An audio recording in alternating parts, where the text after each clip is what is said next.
Nice break and a good lunch. Some time in the sun, some time in the museum. We are asking everyone to please settle into a seat so that we can resume our conference proceedings with this afternoon's program, which begins with Emergent 2, Cultural and Market Infrastructures in Support of Contemporary Middle Eastern Art. Thanks.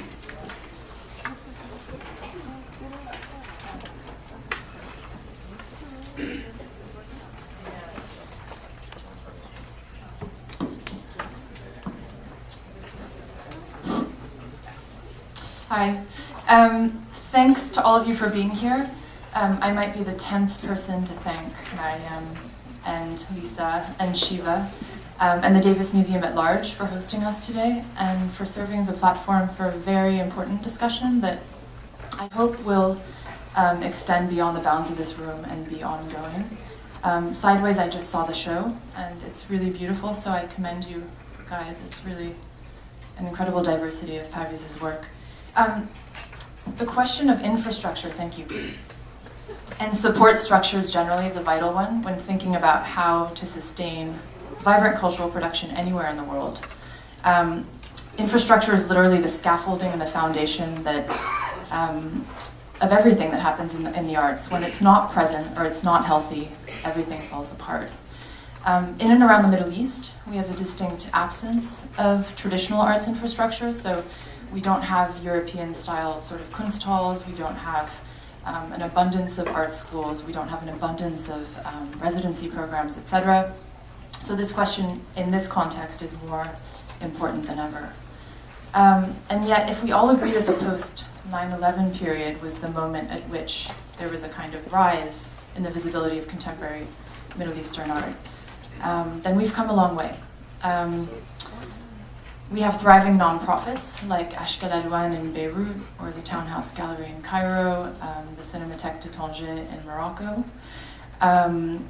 We have diverse arts publications. We have an eclectic gallery scene in Dubai, in Cairo, in Beirut, and in Tehran. New museums and museums to be are coming in Abu Dhabi, even Beirut, and of course Doha. In metropolitan centers like London, you have dedicated groups like MENAC, which is run by Mariam and her co-chair Maya Samni, which has offered up advocacy for placing artists of Middle Eastern provenance within a major collection, which in this case is the Tate. And also to acknowledge Nader Shabout's contribution earlier, I think the work of the academic realm has been really important in providing a kind of critical scaffolding to a lot of the arts production that we see today. A lot of the important groundwork for all of these developments has come from the work of people such as those to my left. They collectively have filled some of the gaping holes in arts infrastructure in and around the region. And just to sort of, I will always be sort of bracketing the region because the region means many things, and we can come back to that later. I have Taymour to my left, and I just want to acknowledge that galleries have served as platforms for producing work that very often wouldn't be seen otherwise. People like Taymour have served as ambassadors and advocates for work on the international stage. Nonprofits have been the engine behind producing idiosyncratic work that might not be commercial, that might be risky. Organizations like Delphina have also organized conversations like this one, symposia, conferences, etc., that have been vital to the cultural life of the region. And then there are the auction houses as well, especially in the context of the Gulf.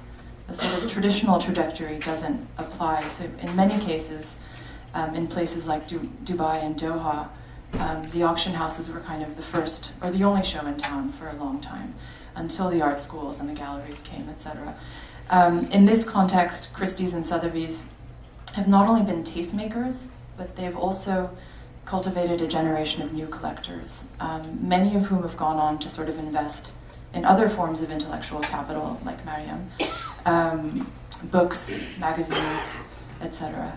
As someone who runs a not-for-profit, I find it incredibly gratifying when I see a new collector also decide to invest in the nonprofit realm. It's sort of a recognition that we're all existing within the same ecology, and that all of these things are interconnected. I think it's really important to acknowledge, just to go back to a comment that Vadi made this morning, that we also live in a region in which there's a shocking amount of asymmetry. And just to use a sort of crude example, the gap between a Doha and a Cairo is quite big, to say nothing of the conflict-ravaged cities in Iraq or Yemen or Syria. So I just want us to keep that in mind as we have this conversation today. So today we're going to think through a few questions. What form have these support structures taken in the past? What lessons can we learn from their track records? And what is still desired so that artists and audience get the support and visibility that they need? Along the way, we get to learn about the fabulous work of these 4 individuals to my left. So this is not, I promise them they're not going to do sort of short presentations, as we've seen in some contexts this morning. This is going to be a little bit more of a conversation. And I thought I would actually start with Taymour to my left, because Taymour is definitely the youngest of our panelists. He's extraordinarily young. I won't expose how young, but he's done a great amount of work. And he has, he's witnessed the evolution of this scene both as an artist, as a student, and then also as a blogger who's thought critically about some of these developments. So Taymour, my question to you is, looking at what's happened in the last 15 years, how did you think that you could sort of complement the existing infrastructure by opening a gallery in New York City, which is not dedicated exclusively to Middle Eastern artists, but is actually much more international in tenor? So. Hi everyone. First of all, I'm over 18, just as a start, but not over 21. But so a very brief background of how I started and how I kind of went into this whole gallery model. I saw that there was space for discourse and discussions on what was happening in Middle Eastern art. And I saw that as the world is moving increasingly online, I saw that there was space online.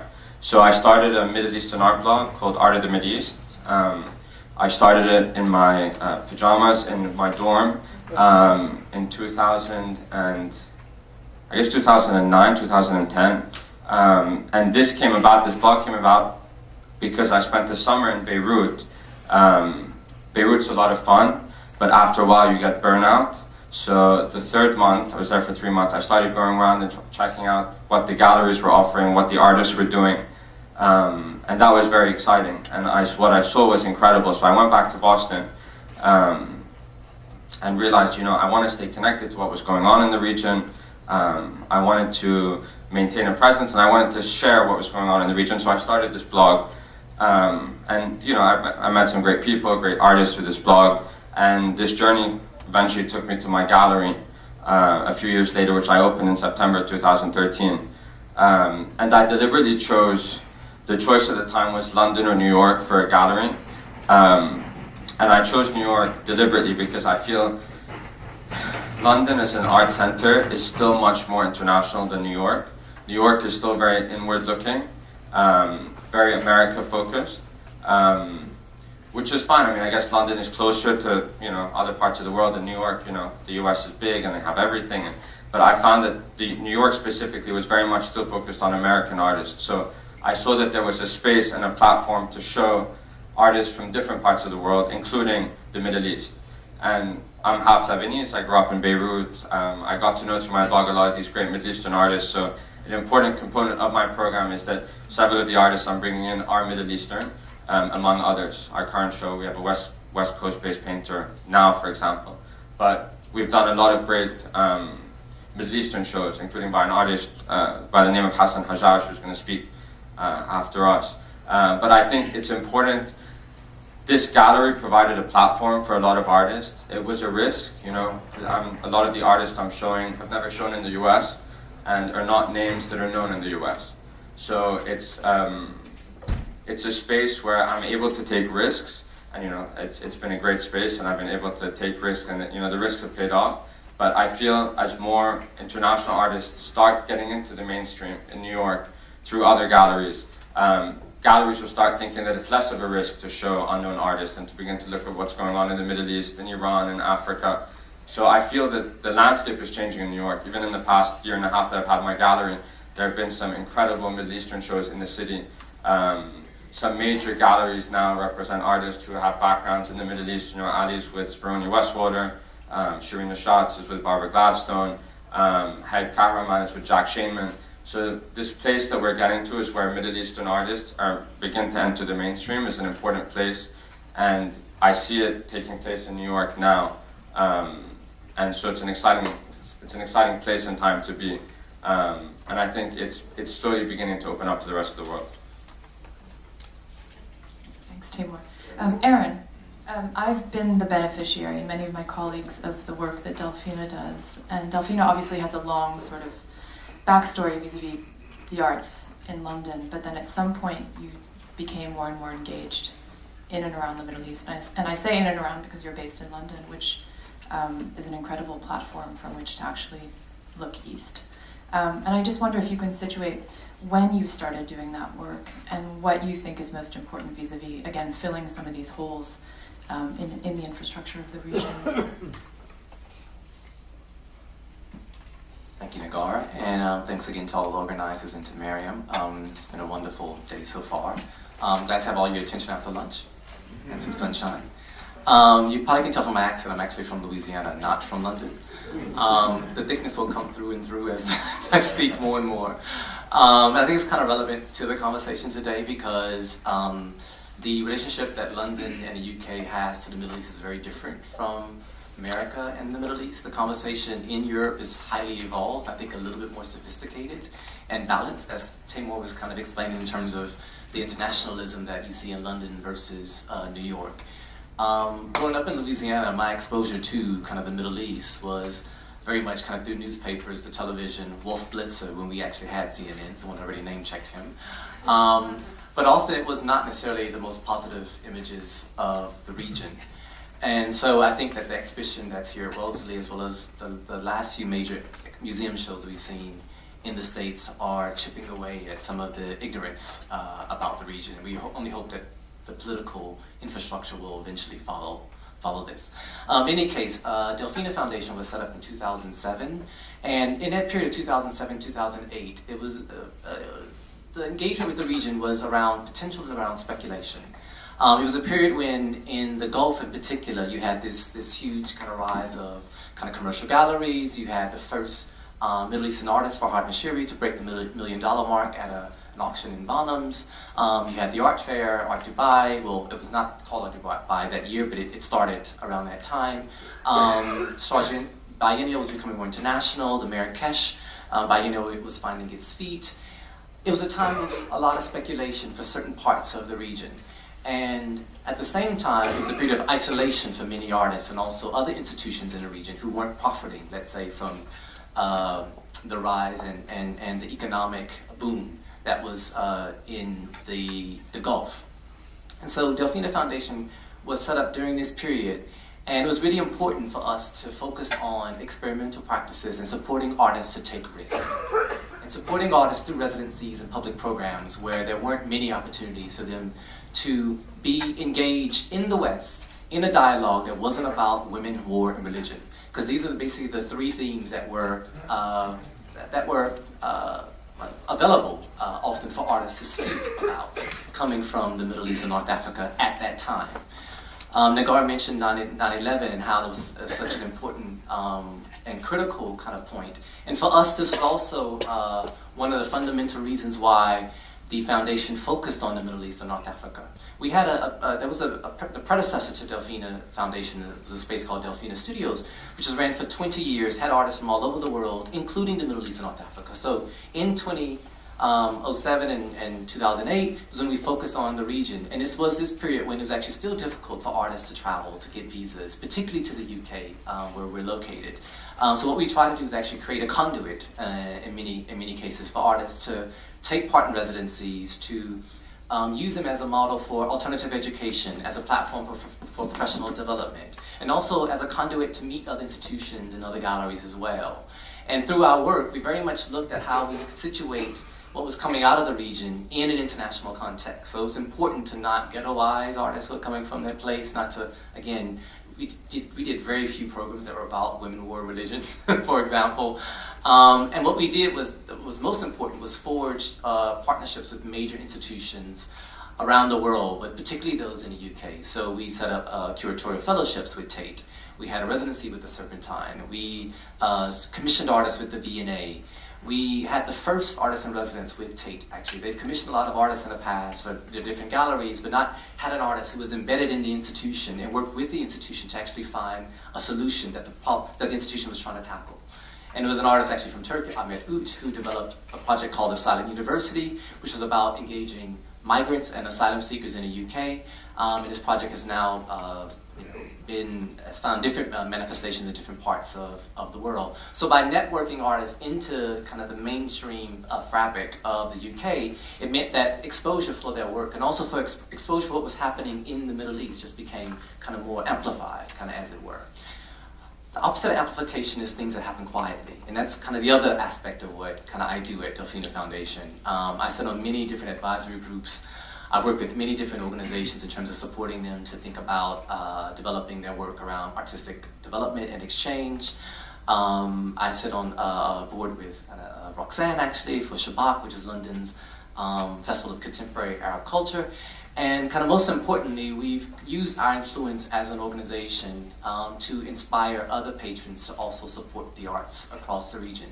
It's all well and good to have museum acquisition groups kind of being set up, but if the grassroots initiatives aren't also being supported, we just won't be able to populate these museums. And so what we try to do is actually advocate on behalf of more kind of grassroots organizations in the region as well, and do really quietly things. So a lot of our work, for example, with Iran, I mean, yes, Shirley will talk about the Mopcat Prize, which we do in partnership, but also a lot about supporting Iran. You'll never hear about it. It's not on our website. It's been sort of super quietly done. Same with Syria, for example.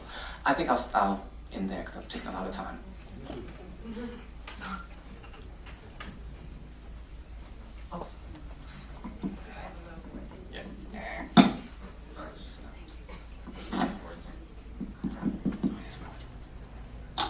We have Roxanne Zand next, who sideways reminded me today that she was the first, or one of the first employees at the Tehran Museum of Contemporary Art.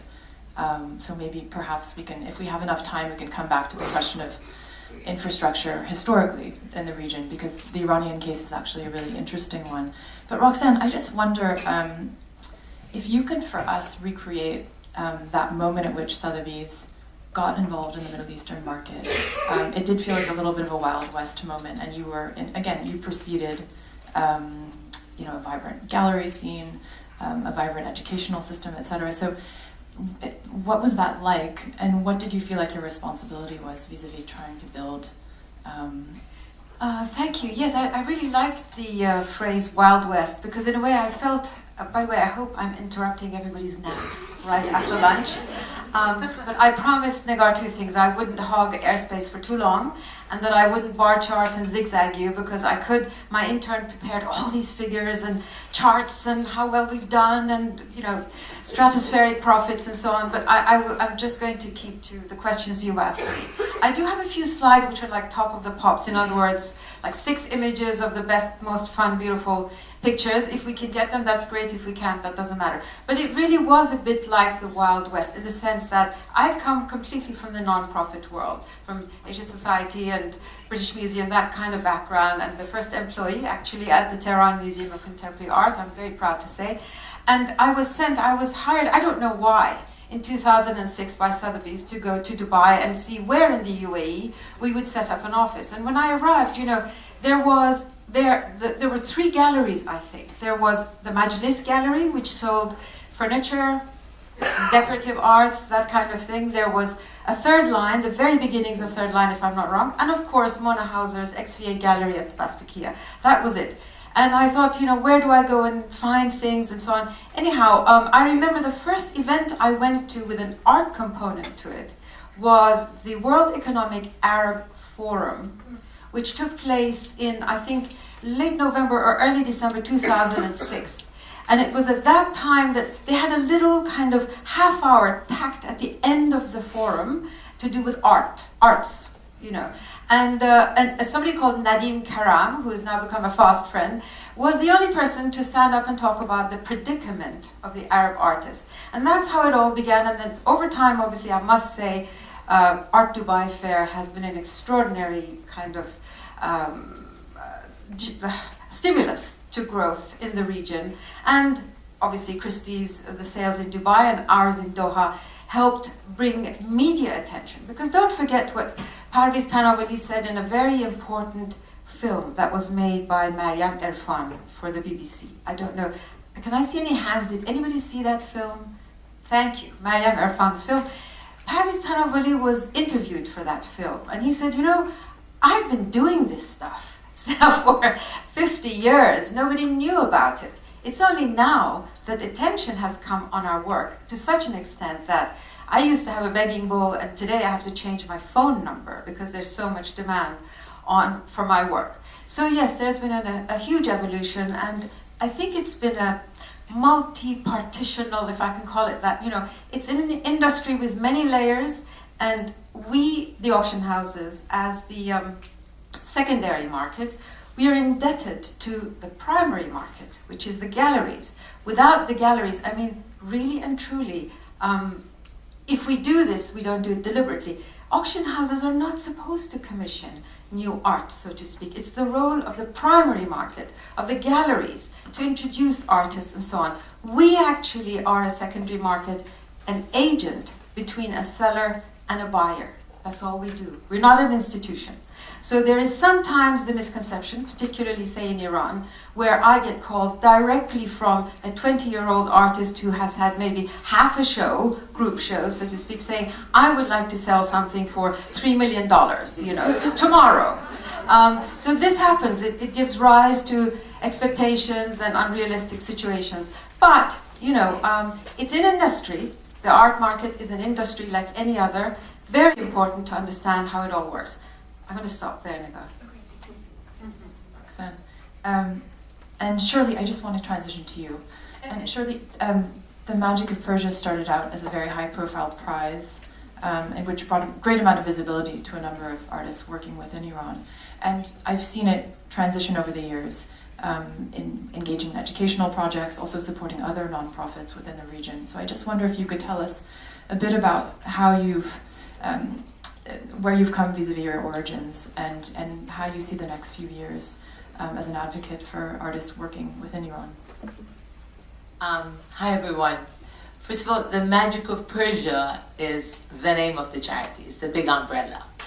And it's a non-political, non-religious charity registered in the UK with a special focus on contemporary Iranian art. Indirectly, we like to address the deficiency in structural support that these artists get due to lack of funding, both in the private and the public sector. Those are not my... Okay, this is me. Okay, I'll just tell you a little bit because Magic of Persia was founded by myself in 2004. Just because my children had grown up and I saw that there was really no connection that they felt between where they were living, which was in the UK, and Iran. So it was quite a nostalgic thing for me to start that, and slowly at the beginning we were just supporting and promoting Persian art and culture outside Iran, and it was, I have to say, it's been a really uphill struggle, because when I started with a big bang, as I always do, I love the big bang, and we never do anything, you know, in a small scale. We did a huge gala in Dorchester in London, and let me say that I'm a Jewish Iranian, and my uncle was executed during the revolution. So when I put this charity together, it was, you know, how do you say, I was damned whichever way, because the Jewish community turned around and said, what the hell is she doing this for Iranian culture? Oh, doesn't she remember they killed her uncle during the revolution?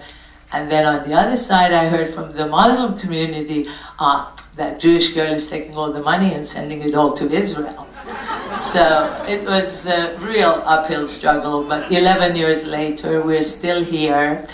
And basically at the heart of the mission of Magic of Persia is to provide much needed opportunity for these young Iranian emerging artists. And I was come across Bayari there, who is over 35, because our focus is mostly on under 35. And he was saying, why don't we do anything for the over 35? Which is a good question, but we seem to feel that the over 35s don't need us as much as the younger ones. And through the different initiatives that we do, I mean here, can we just go back? Okay, this is an image from just a recent project that we had in Dubai. This is a shortlist exhibition of the what Negar was referring to, the Magic of Persia Contemporary Art Prize. This is a shortlist of that. And we're fortunate to have Sheikh Nahyan bin Mubarak al-Nahyan as big patron of our charity. And in fact, he attended the first gala in London, and he was the keynote speaker then. And he has remained the key supporter and patron of the charity. So he opened that exhibition. We'll go next. And through the different, these are some of the different initiatives we do. We have partnered with the Delphina Foundation, where we do residencies there for the young Iranian artists, as well as having scholarships at the London Film School. Those are the two young girls there, Dornaz and Golnaz. They're presently at the London Film School doing an MA filmmaking program, and Fatima Ahmadi, who already graduated from the London Film School above. And can we go next? And we also do many projects at the British Museum with Vali Mahlouji and Venetia Porter, where we do panels on the acquisitions of the British Museum on contemporary Iranian artists or modern Iranian artists. There's Mr. Zand there and his wife at the bottom, and Venetia and Lada. And this is all at the British Museum, and the events that we did there, we do 2 to 3 panel discussions per year, which is sponsored by Magic of Persia. And upcoming in May, we have a wonderful panel discussion with Nikki Nujumi, who's represented by Taymour. So that is on the 30th of May, and then another one later this year on Ardashir Muasses, also at the British Museum. Can we go next? Oh yeah, and this brings us to the Art Prize. Now, MOPCAP is under the umbrella of MOP. MOPCAP stands for Magic of Persia Contemporary Art Prize. And this is an art prize to identify the most talented young Iranian artists. And there is strict criteria that we use. Again, 35 or under, no representation by any gallery. Outside of Iran, because it's easy for these Iranian artists to have representation inside Iran. I mean, each gallery has 40, 50 artists. You know, if they do one show with them, they're representing them, but they don't remain with them. And so we say outside Iran, they shouldn't have representation, and as well as not having had a solo show outside their country of residence. This art prize is open to both Iranians inside and outside Iran. Even if they're a quarter Iranian, they can apply, and it's done through an open call. And then we have a selection committee. Can we go on there? Oh, and this is some of the Shirin Sabai, who was the winner of the 2011 Art Prize. There on the right, you have works by Mahmoud Bakhshi. In fact, Mahmoud won the first art prize we did. Now we're in the 4th term of the art prize. It's a biennial prize, so 1 year we identify the winner, and then the winner has a year to bring together a winner's exhibition. And Mahmoud won 2009, and he had an exhibition at Saatchi, except when he won at the finalist show. We had Sheena Wagstaff. Can we go on? Okay, these are the selection committee. We had Hamid Keshminshekan, and of course, our friend in the middle that you know.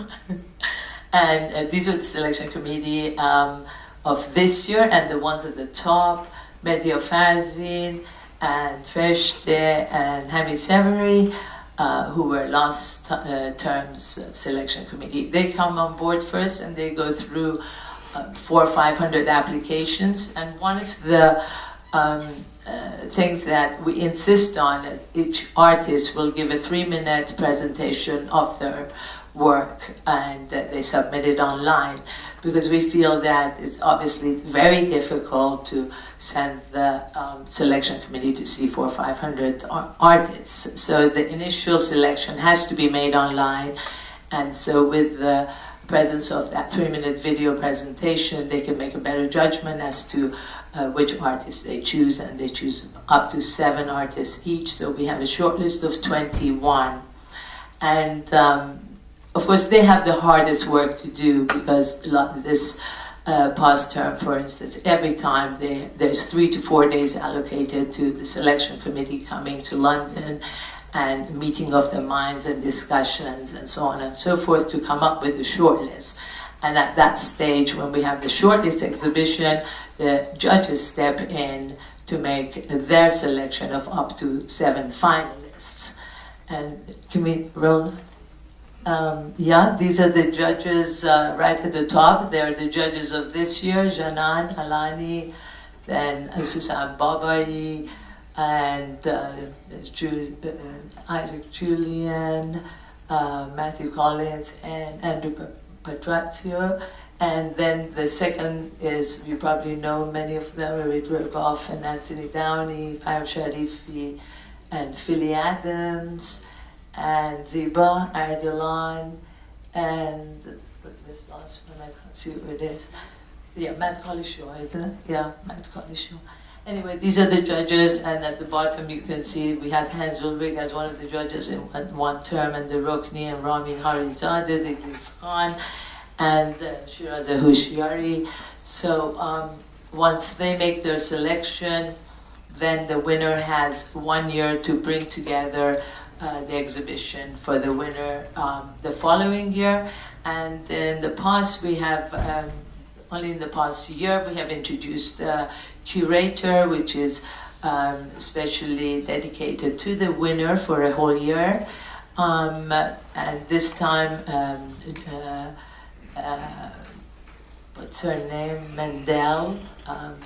Anyway, she was a curator that went to Iran twice to work with Behnam Sadiri, and until he brought his winner's exhibition on. And of course, the winner gets also a 3-month residency at Delphina Foundation. And the shortlist and the finalist exhibitions, we tried to also make it coincide with an art fair or some other art thing that's happening. So in Dubai, we have the shortlist exhibition, which coincides with Art Dubai, and the finalist show is during Freeze in London. And the following year, during Freeze in London, you have the winners exhibition. Can we roll it? These are again some of the judges of the first round of MobCap, and Paris Danavoli, Shirin and Shot. Then we had Julia, we had Rose Issa. Now we've decided not to have galleries anymore as judges, because we feel that's a conflict of interest, but that was the first year we didn't know any better. There you go. And I have to say that, for instance, with Mahmoud, the day that he was chosen as the winner, the following day, Tate Modern did call and purchased his work as part of the permanent collection, and he had a solo exhibition during the Olympics at Tate Modern. So that was a huge coup for Mahmoud Bakhshi. Let's go on. That's Mahmoud's finalist show. Like, it was a bit risque, and we could take pictures of the back of Khomeini and Khamenei, but not from the front. And there was a whole sing and dance trying to get those two, they're humongous sculptures, out of Iran. And the shippers called me and said, Mrs. Elghanian, there's no way that we can export these. I said, listen, Mr. Javadi, you have to export them, whatever, you know, we need it for the show. And finally, I mean, the way they got around it was to actually cover these sculptures with other pieces of fabric and make it pretend to be something else. And of course, then it was fine. We took them out. And then there was a big dilemma as to whether to leave it covered for the show or to take the covers off. So we decided, or Mahmoud decided, to take the covers off. But they were supposed to be facing the entrance of the exhibition. This is at the Saatchi Gallery, except there he felt a bit, at this point the artists censor themselves. So he decided, no, let them face inside the gallery, and of course we weren't supposed to post any pictures of them online, etc., etc. But Mahmoud knows how to get around these things, like the flags, he calls it air pollution, but if you look at them, very close, it's not air pollution alone. Anyway, but they somehow get around it in any case. And let's roll on. Do we have anything else? Oh yeah. There is the exhibition of Shirin Sabahi, who is the next round of Mopcap winner. This was also at the Saatchi. And the next one. This one, Ya Behnam Tadiri, this was at the showroom last year. And how we raise our funds is through the generosity of established Iranian artists. And as you can see, Mr. Tanavoli has always been extremely generous, and at every go he does donate either a hitch or we've had several of his lithographs also, and that one is Muhammad Bozorgi, and that one we have a Rashid Johnson down there. This past year things were getting a bit hard, so we started taking donations from non-Iranian artists as well, which is fine. And of course Nikki Najumi at the top, and Christie's did this auction that was in London. And shall I speak some more, or do you want to? Yeah. I just want to say that for the first time.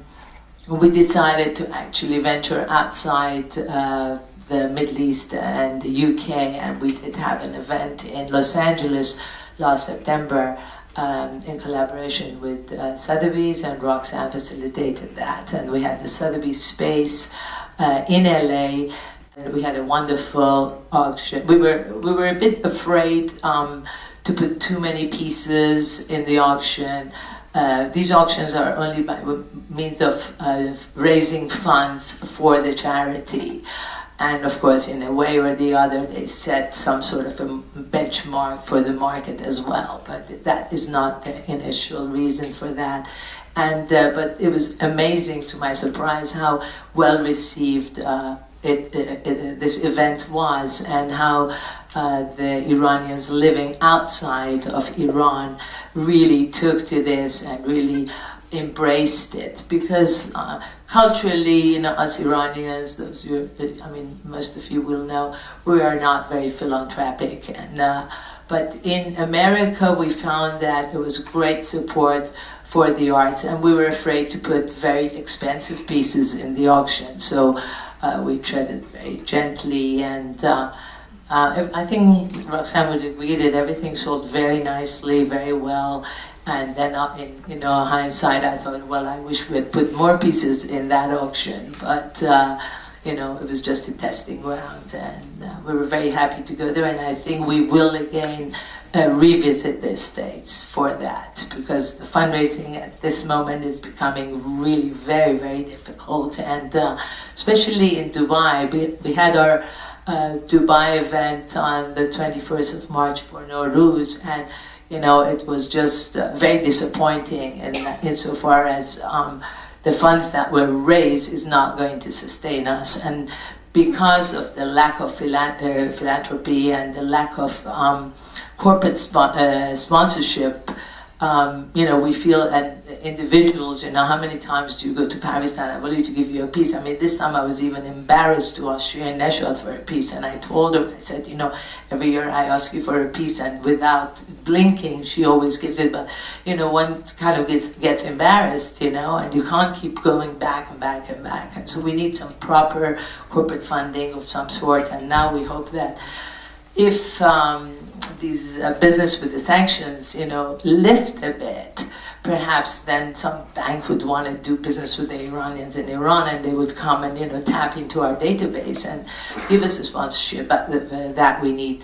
I mean, we've had a terrible time with the name Magic of Persia, which I had chosen in 2004, because every time that, for instance, a work of art is sold and the buyer wants to make a transfer into our account, and it was a Magic of Persia account, boom, the Persia, boom, boom, boom, boom, boom. 3 months later, we still don't have the funds, and it's been absolutely mad. So we had to officially go and change the name of the bank account. So that's why we have MOP Foundation.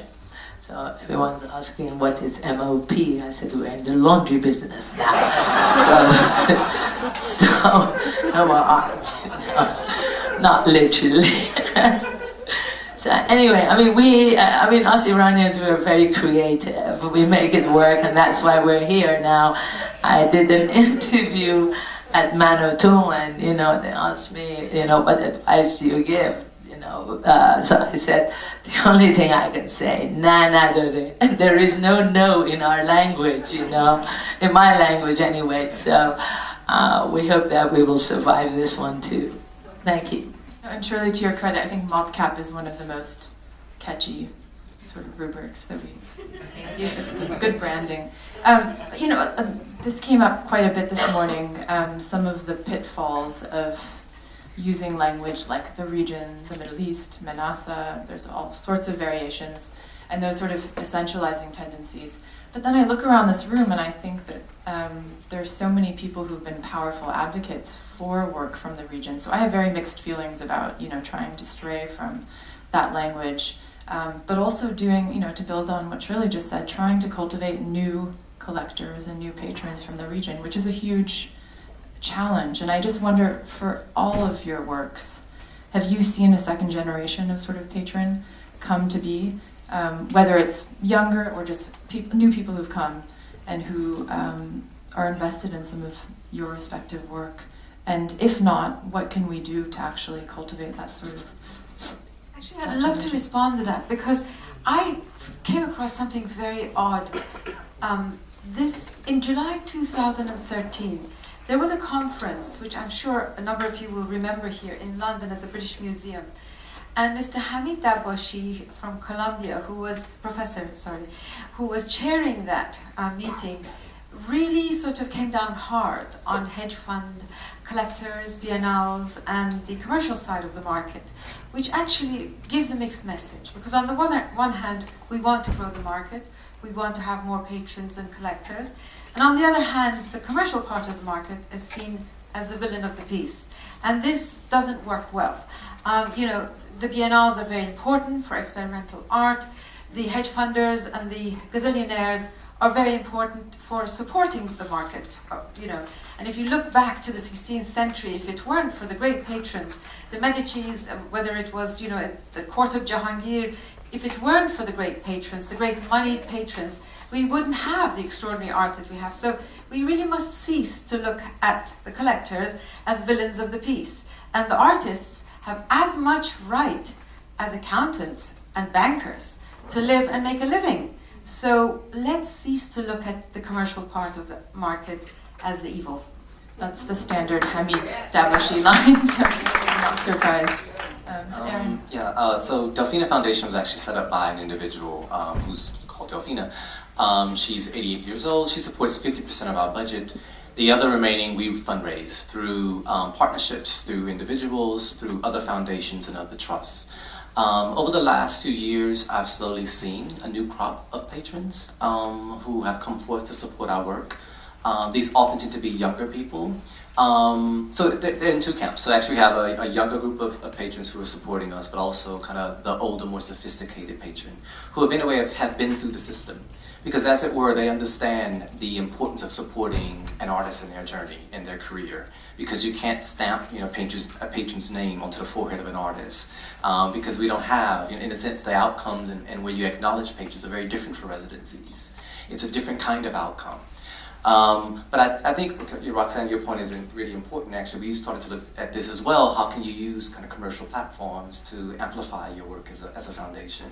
One of the residency programs we do every year now is in Dubai. It's a collaboration with Art Dubai, with Tashkil, a nonprofit organization there, and also with Dubai Culture, the government's, like the arts authority there. And it's a great collaboration between the four of us. It's a very difficult thing to police, which is often my job. But it reaps tremendous rewards because you get the platform of an art fair, an audience of 30,000 people to see the work.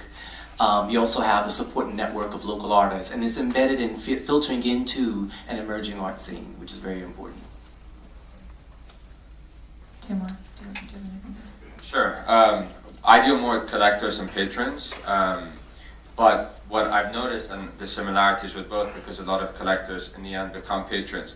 One of the reasons why there's this generational shift is because younger people tend to have less money. So, in our gallery, we've noticed that there's a huge number of young collectors emerging, but they're buying stuff between $1,000 and $5,000–6,000. And once they buy a work of art, that's their art income for the year. So there's not a lot left for patronage at the end of that. So I think it's about making them aware of patronage, but I also think I agree, it's time. Like I've been following a lot of what Delphina has been doing, Magic of Persia has been doing, and I think they've been doing a great job. But I think we definitely need new blood in the Middle Eastern art patronage community. It's typically always the same funders. I don't know if it's a shrinking pie, but the pie's not growing, and there are more organizations that are coming. I know for a fact that they're trying to raise money now for the Venice Biennial, for several Middle Eastern artists, and I know for a fact that they're trying to raise money. MoMA has a Lebanese artist coming up, and they're hitting the same people constantly. And as Middle Eastern art gets more exposure and more museums do more shows, it's an expanding dimension, but the patronage needs to expand with it, or we're going to get to a point where we're stuck. And I don't see yet American collectors jumping on board saying, you know what, I want to put money towards a Lebanese artist or an Iranian artist. I still think it's still Middle Eastern, and that will take time for the Americans to come on board. And that's one of the reasons why I think it's important what I'm doing as well, is my goal is to really get Middle Eastern artists into American collections. My focus is, I have great Middle Eastern collectors, but my real focus of being in New York is to sell to New York and American collectors. I don't want to just send the work back to the Middle East, because I would open up in Beirut if that was the case. But the fact that I'm in New York and showing these American collectors about these new artists, getting them interested in it, will make them in the future perhaps want to put money towards a show by this artist in their collection. So I think we have to look west, and we have to look younger as well, although it's not easy. Right. I think that the conference that Mariam and Hossein organized a few years ago was probably really important, and I know certain people who were there who actually ended up getting increasingly involved in the arts. So we do need more events like that, I think, and that went a long way in cultivating a new generation of collectors. But I mentioned in the beginning the sort of asymmetry. So we have, again, the Dohas, where there's a lot of money, and not to pick on them, because I have very good relations with the Qataris, but a fraction of the money that goes into a Damien Hirst work, or a Jeff Koons, or a Murakami, can do incredible work within the region, and also support Delfina, et cetera, et cetera. So I feel like we should be having those conversations, because there are huge gaps vis-a-vis capability within the region, and though there's an incredible diversity, I would hope that some of that money could be redistributed within the region. And another thing I wanted to raise is actually the question of publications, because when we talked about sort of the auction houses, for example, being the first ones on the scene to a certain extent in the contemporary realm in the Middle East. I mean, there's certainly a significant modern moment throughout the Middle East, but I think in terms of contemporary work, the work of Sotheby's and Christie's was really instrumental in bringing attention to some of the work that was being done. But then you had artists who, sold sometimes at astronomical prices on auction, but they never had an exhibition review, for example. or they'd never really been within a traditional gallery show, etc. And there was this conflation of, you know, doing well in the auction market and success. And I think that's shifting more and more. And I wondered, Roxanne, what you made of that. Well, I mean, there was a great danger in that. Very important point, and it is a dangerous thing, Negar. It's very true. Hand on heart, we try not to do that, but does it happen? Yes, it does. And I can give you two specific examples. One is the Qandil. I'm so sorry, I don't know if I can get that.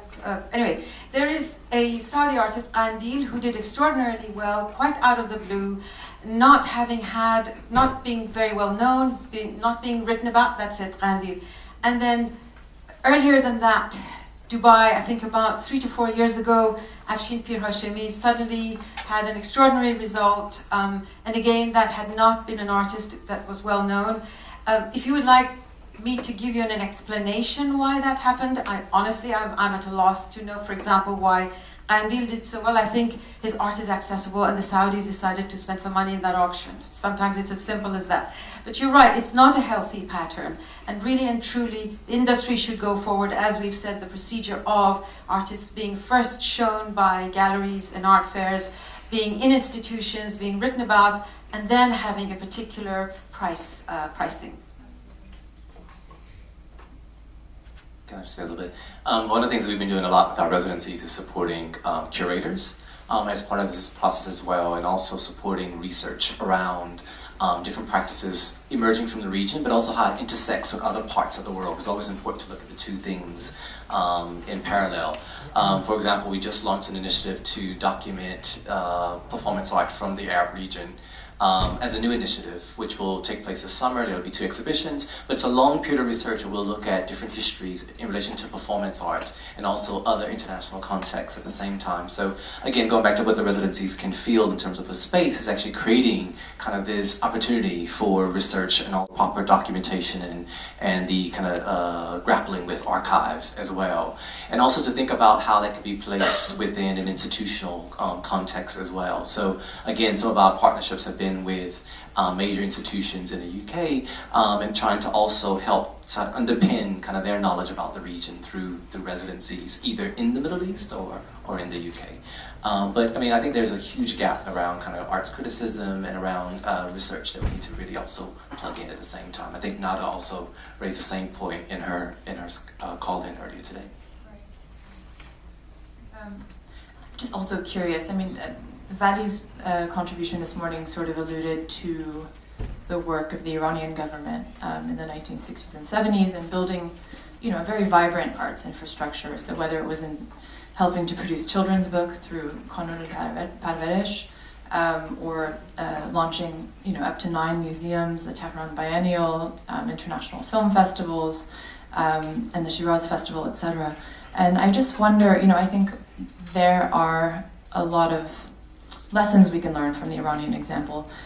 It's not particular to Iran at all. I mean, Beirut had a thriving gallery scene even throughout its civil war. And I think Syria, to a certain extent, has had a significant collecting and gallery scene, etc. So there's a tendency to talk about the region in a historical vacuum. So when I say 9/11, it's not like it started then. And obviously the show that's upstairs is a manifestation of that. But I was curious, Roxanne, about your experience at TMOCA and just what you made of that moment and what, you know, there's a lot of, the history of patronage certainly is a vexed one and it's a complicated one. And I just wonder what you made of, it's interesting having been a part of that moment and then transitioning out. And what do you think the legacy of that moment of investing in culture was within Iran?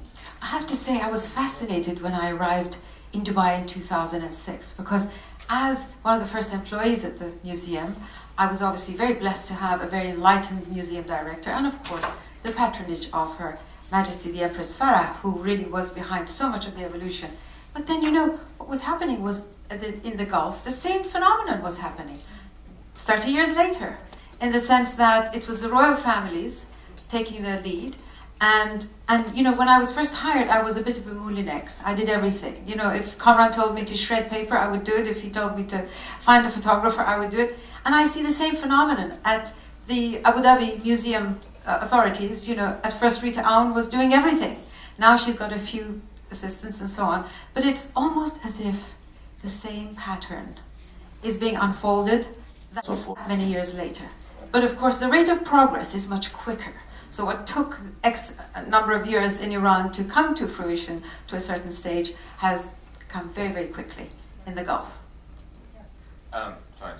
What I think, what's happening in the Gulf and what happened in Iran, Taymour was very much an initiative of the Empress, and what's happening in the Gulf now is very much an initiative of the government. A scene that's very interesting, and I was just there, and it's kind of the opposite effect, is Beirut, where there are 7 museums currently going up, and all done privately. It's all private money, private patronage. Government has no money. We barely have electricity. They're not going to, funnel money into building museums. And there are 7 museums going up, and one of them is at a cost of $30 million, and they've managed to raise a lot of the money already. And they've managed to access a lot of really wealthy Lebanese expatriates everywhere.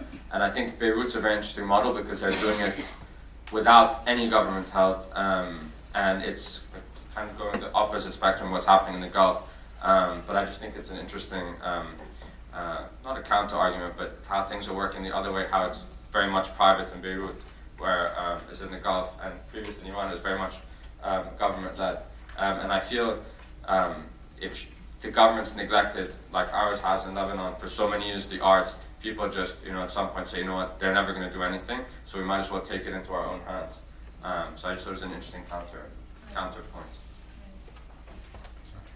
think we still have some time. I'd like to leave 15 minutes for questions, but I guess actually, Shirley, I'm curious as to how you see your work fitting into the sort of Iranian ecology today, because we've all heard about these auctions that are taking place, where massive amounts of money are being exchanged. Sometimes it's money laundering. I mean, that happens everywhere in the world. But sometimes it's actually, really supporting young contemporary artists. But as we're on the verge of possibly Iran opening up vis-a-vis sanctions, etc., how do you see MOP? Now I'm nervous about saying Magic of Persia. MOP fitting into that ecology. Well, I certainly hope that Iran does open up so that those possibilities become more, like you say. But right now we feel like we're just swimming with our hands tied behind our backs. And it's getting increasingly more difficult. But I think it's got to do with, all these, the art that we sold this past time. If the buyer doesn't feel confident enough to transfer the money, then there will be no transfer, then there will be no buyer.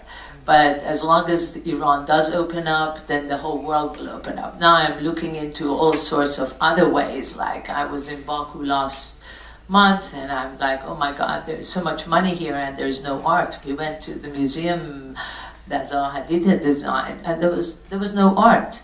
I couldn't believe it. There was not one thing hanging on the walls. There was few works by the daughter of the niece or something. I mean, there was I don't know. Did you see that? I don't know if any of you saw that. I think she runs. You saw that. Leila, you were there. You saw what we saw. First of all, as an architect, it's the most beautiful. The architecture was amazing. It's impossible to hang art there. There was either to hang it or they don't have it. I'm not sure. That all of a sudden I thought, wow. All this money, and I said, well, maybe they can do a show for Magic of Persia. I said, because we have so many projects, so many exhibitions, we do the most amazing catalogs. We document things. Each catalog is more beautiful than the other. And perhaps, and then they said, well, maybe you have to change the format of MOPCAP. So I said, I don't know, we'll make it the Silk Road. Or we'll do Persian. The Magic of Persia is one day part of the Persian Empire or something. You can weave that story, but it's just, let us survive here. So if it's not in Dubai, we go to Baku to do the shortlist exhibition. I'm not terribly fussy, actually. I will, anyone who wants, will change the name of She will take to your name. we're just like, oh, drowning. And I have to say, one of the most important initiatives that we took on last year, it's fantastic because this mob cap, like I said, each time that we do a call out, there's like 500, 600, 700 artists that come on board, and after going through them, maybe 400 are eligible. But we have a collection of over 1,800 artists that we started this website. It's called Artist Directory. So everybody who has ever applied for MobCap, who's been eligible, their profile is online. They can be accessed by the public. You can go and see the art of 1,800 emerging Iranian artists. And then to, if you like, to make that directory have a life, we have 3 exhibitions a year with it's called Curate Archive. So we have a curator, 3 curators a year that do an exhibition online with that archive. So whether you were a finalist or a shortlist or not at all, you get a chance of being seen at one of these exhibitions, which, you know, we think, let's use all this effort, whatever we've done, so it doesn't go to sleep. So it's not only a catalog, so it's sustainable and it lives, it continues to live. Sorry, I just wanted to say something which I thought might be helpful, because I was participating in something called the Europe-Iran Forum. I don't know, again, if anybody heard about this. It was organized by Esfandiar Batman Qilic, and it was one of the first initiatives in response to the lifting of the boycotts. Is it okay to say a word about that? And for that, I prepared something here which I thought would be interesting, because Iranian artists, of all the artists in the region, are the group that don't get any government backing, as I'm sure you're aware.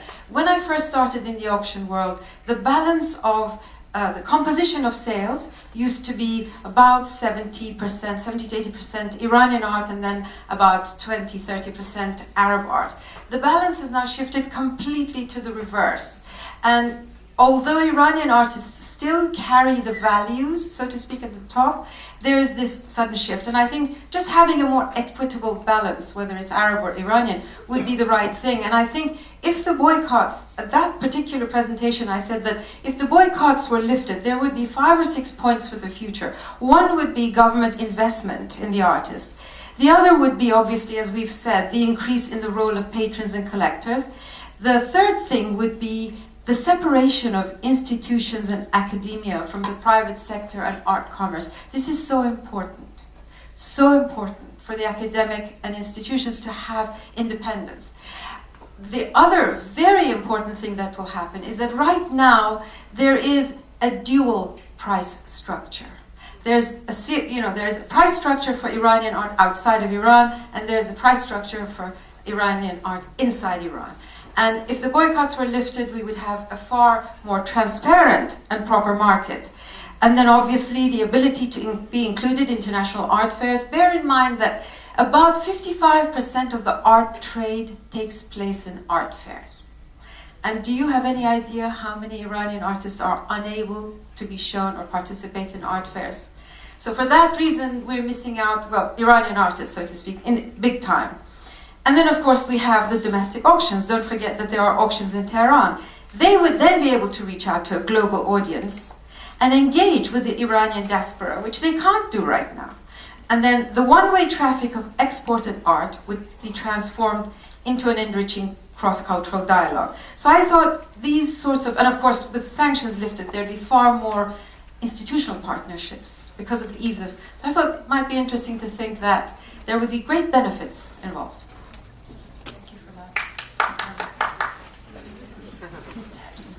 Another question is, we have these museum projects that are coming up. At Guggenheim in Abu Dhabi, we obviously have Mataf in Doha, etc. But I can just pick on the Guggenheim in particular, and I've followed its sort of life since. Initially, a lot of people don't know the Guggenheim was meant to be in Doha, but then that fell apart for various reasons, and so it's now in Abu Dhabi. It's sort of shrouded in a lot of secrecy because we don't know when it will open, etc. But my question to all of you is if it's going to be relevant within the region, What are your sort of aspirations for that museum, so that it's not just a place that people fly in and fly out? How can it actually be an engine for generating conversations, new sort of historical narratives, etc.? So what would you like to see happen? I'm not going to answer that question because my aspiration would be that they buy art from Sotheby's. So it's transparent. I just wanted to just make a comment on that. I don't know how it could help or not help. All I know is, like, I've been going to Dubai for so long, and like I said, I'm very good friends with Shirley, and we actually looked around and we saw there is no art academy. There is, I mean, they're looking from top to bottom. You know, there is no bottom to top. So until there is that bottom, that structure there, unless there is appreciation, education, you know, fantastic. Guggenheim is there, it's a nice big building, and so, you know, it could be anywhere. So I think that they start to they need to concentrate on having an art academy which is sponsored by the government, an art college, something. I mean, Delphina, I know, has now residencies in Dubai, which is fantastic. I think that is probably one of the few. You know, I don't think is the only one, right? And there's nothing else. We suggested, let's put an art academy here, let's put residencies here for the region, not only for the UAE, but for the region. We wrote this proposal, I swear, I mean, Hossein knew, I talked to him about it, and we wrote a proposal, it took 2-3 months. I mean, they kind of looked at it and, no, they're not interested right now. It's just like, they are only interested in the bling. Sure. It's only about the bling, and the bigger the better, and, you know, all of that. It's not about anything else. And even, I mean, with our experience, we put on an exhibition of some of the works, donated works, okay? Without the bling. We just put an exhibition. A gallery was donated to us, and she was kind enough to say, okay, you keep the exhibition on for 3 weeks. Not one piece was sold. The same situation. Put an auction, put this, put the bling on, oh, everybody wants to buy.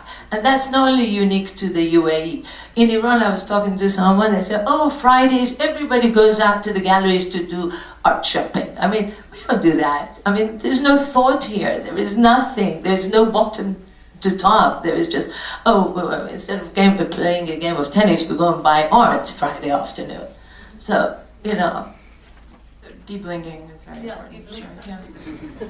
But in fairness, I have to say, buying into brands and being interested in brands is also a Western phenomenon. You know, it's a little bit of a hand-me-down. I think that if anything, it's going to just demonstrate the gap, as kind of Shirley's pointing out. But at the same time, I guess my aspirations for the Guggenheim, the Louvre, and all the big institutions there is that they find a way to truly engage with the rest of the region. It's not just about the UAE, and then actually it gives kind of a platform for the Maghreb, for the Levant, and others as well within that. And they very much look at kind of common practices, and also, again, common narratives that we're talking about today. So it's not just about even just presenting kind of the Middle East there, but it's also about what happened with the Middle East in relation to other parts of the world. Well, there was an initial proposal, I think when Tom Krenz used to be head of the Guggenheim, and some of you know about this, there was an initial proposal to dedicate the 5th floor of that building to nonprofits from the region, and I thought that was brilliant. I think when Tom left, it fell apart, but then it would make, you know, that entire 5th floor of the museum would be programmed by organizations in Cairo and Beirut and Amman, etc., and I thought that was a wonderful way to inscribe it into a more regional narrative, but I think that's gone. I guess we can either go into questions, or if there's anything that you'd like to each say vis-a-vis sort of your wish list in terms of what you think the remaining holes are when it comes to infrastructure and allowing you guys to do your work and bringing visibility to artists from the region. Because we do have a sort of powerful group of individuals here and a lot of intellectual capital in the room. So is there anything you'd like to last say before we go into questions? Maybe before we go into questions, one quick thing is for more, I mean, I kind of brought up this point earlier, but for more Middle Easterners as a start to get more involved with museum acquisition committees, with funding work. It just again goes back, it can't be the same pile of people, the same 20 people that fund everything in the world to do with Middle Eastern art, has to grow. So that I think is extremely important for the whole Middle Eastern art world. That's my big wish. So, does this work now? Yes. Very interesting. Talin Grigor in her book quotes Maryam Masudi, who says, buying the art of your country is an act of patriotism. So think about that. That's one way to look at it. And it feels like education has been another theme sort of undercutting this conversation. Are there any questions in the audience? Manal? So a lot of artists in the region try to avoid this unethical, sometimes strange claims that happen within markets, manipulating prices and selling their works through auctions and raising their prices without knowing who is raising these prices. And my biggest question is, how did an artist like Abdullah who has no gallery representation, never had a solo show? That's what I just said. Made it to Manal, auction. you're quite right. That's just what I said. It was a bit of a freak. I don't have an explanation for it. It's like, it does happen. The point I made was that it does happen. And I don't have an... It's hard to maintain an ethical and try to cover all the bases to make sure that they emerge as a solid art scene. People cannot make fun of it. And how does it come into an auction?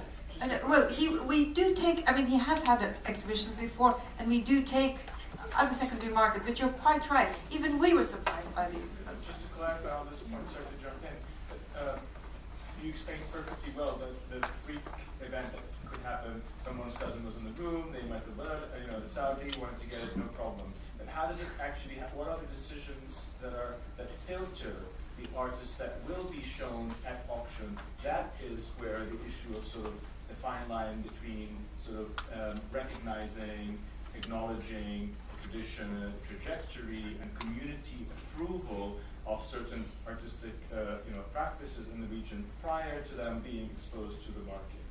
You're absolutely right. That we really do try, I mean, in fairness, I won't defend my company as such, I'm not married to it necessarily, but in fairness, we do our very best to put artists in sale that have an established history, have been published, etc., as we all know.